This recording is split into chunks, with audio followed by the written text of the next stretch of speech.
stars ce matin sous la majestueuse coupole du musée du Caire. Toutankhamon, bien sûr, puisque cette conférence de presse mondiale lui était consacrée, mais aussi Zahi Hawass, le grand Manitou des antiquités égyptiennes, s'est livré à l'un de ses exercices favoris, l'exercice médiatique.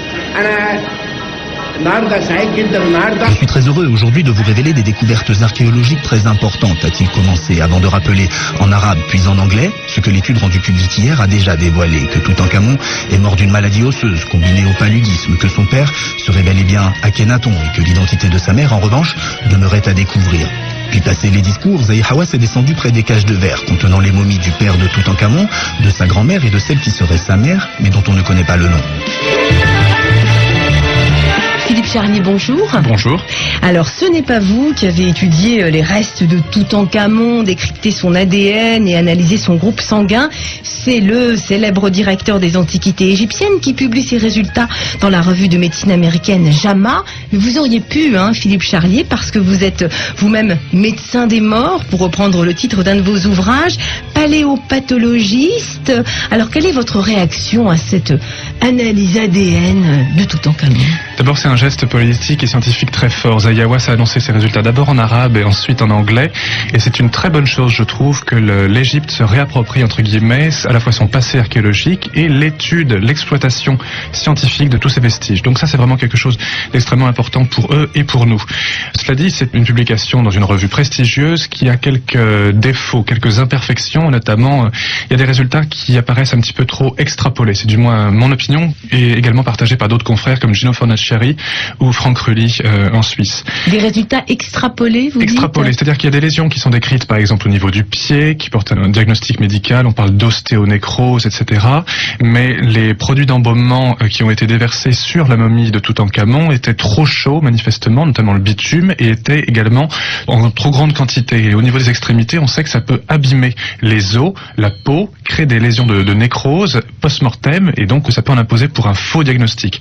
Donc malheureusement, ils ont fait un examen radiographique simplement, ils n'ont pas examiné au microscope, ils n'ont pas fait de microscopie sur ces restes, et c'est fort dommage parce que le diagnostic, il est très superfétatoire. C'est-à-dire, par exemple, quand le directeur des antiquités égyptiennes dit que Toutankhamon avait une maladie génétique osseuse...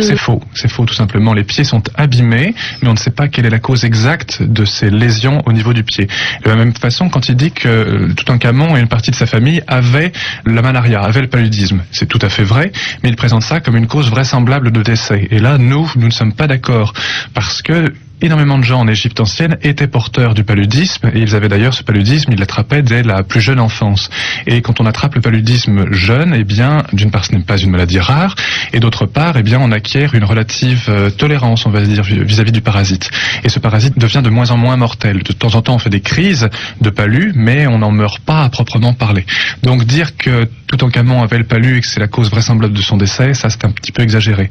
Même chose quand il dit, par exemple, qu'on a retrouvé une canne, pas mal de cannes d'ailleurs dans la tombe, et que c'était vraisemblablement en raison de sa boiterie. C'est faux, parce que la canne est un instrument de prestige et on en trouve énormément dans plein de tombes, à la fois de pharaons mais également de nobles. Même chose lorsque Zahi Hawass dit qu'on a retrouvé des graines et des aliments qui étaient particulièrement utiles pour traiter la maladie qui avait une vocation antalgique. C'est faux, parce que ces aliments-là, on les retrouve également dans d'autres tombes d'individus qui n'avaient pas les lésions osseuses décrites par Zahi Hawass sur Toutankhamon, et c'est extrêmement fréquent de donner ce genre d'aliments aux morts, c'est pour le nourrir dans l'autre monde, ce qu'on appelle le champ d'Ialou. Donc, il y a des données qui sont réelles, mais malheureusement, on les fait trop parler. Oui, il faut pas aller trop loin, finalement, il faut pas tirer des conclusions. Par contre, quand Zahi Hawass dit que Toutankhamon est le fils d'Akhenaton, ça c'est une sacrée révélation. Ça c'est une sacrée révélation, et ça pour le coup c'est vraiment du palpable et de l'irrévocable. Non, faut vraiment pas tirer à boulet rouge sur cet article, il y a des choses qui sont très très bonnes dessus, il faut pas l'attaquer systématiquement. En revanche, il faut quand même pondérer un petit peu l'arbre généalogique qui est proposé par Zahi Hawass, parce qu'on est dans une période et dans une région où il y avait énormément d'endogamie. C'est-à-dire mariage entre... Mariage à l'intérieur du même clan ou de la même famille, tout simplement, et les mariages entre frères et sœurs, voire entre parents et enfants, avec évidemment, génération d'enfants était quelque chose d'extrêmement fréquent à la cour d'Égypte. En Égypte, toujours actuellement, les publications génétiques nous indiquent qu'il y a entre 27 et 37% d'endogamie, actuellement. Vous imaginez bien que ce chiffre était beaucoup plus important dans les cours de pharaons au Nouvel Empire, comme c'était le cas, par exemple, avec Toutankhamon. D'ailleurs, dans l'arbre généalogique proposé par Zahi Hawass, il y a 2 couples endogamiques avec descendance qui sont proposés. Mais vraisemblablement, ça fausse en fait la filiation, et il faut, à mon avis, imaginer un arbre généalogique vraisemblablement différent et certainement plus complexe que celui proposé par Zaïawas. Néanmoins, retrouver la momie, plutôt le squelette, parce que il est vraiment à l'état de squelette, non pas Toutankhamon, parce que ça en avait déjà, mais d'Akhenaton, anciennement identifié comme étant les restes de Smenkhéré, ça c'est vraiment quelque chose d'extraordinaire. C'est-à-dire que vous, en tant que spécialiste, au fond, vous lisez non pas des conclusions peut-être un petit peu hâtives, mais vous découvrez qu'on sait peut-être quel est le squelette ou la momie d'Akhenaton, et ça c'est vraiment quelque chose qui vous intéresse. Pour moi, c'est extrêmement intéressant d'avoir du palpable, avoir la vie d'un individu, les représentations iconographiques d'un individu avec un crâne déformé, avec des hanches entre guillemets voluptueuses ou gynoïdes, on va dire, conformes au canon féminin, même hypertrophiées, et puis le squelette de l'individu où on se rend compte qu'il n'y a pas de corrélation entre le squelette du crâne, par exemple, et les représentations iconographiques d'Akhenaton avec ce crâne complètement partant vers l'arrière, on dit dolicocéphale, etc. Donc là, on se rend compte que les représentations iconographiques d'un roi ou d'une période, qui est la période amarnienne, ne sont pas fondées sur une réalité anatomique, mais simplement sur un canon artistique. Ça, c'est extrêmement important.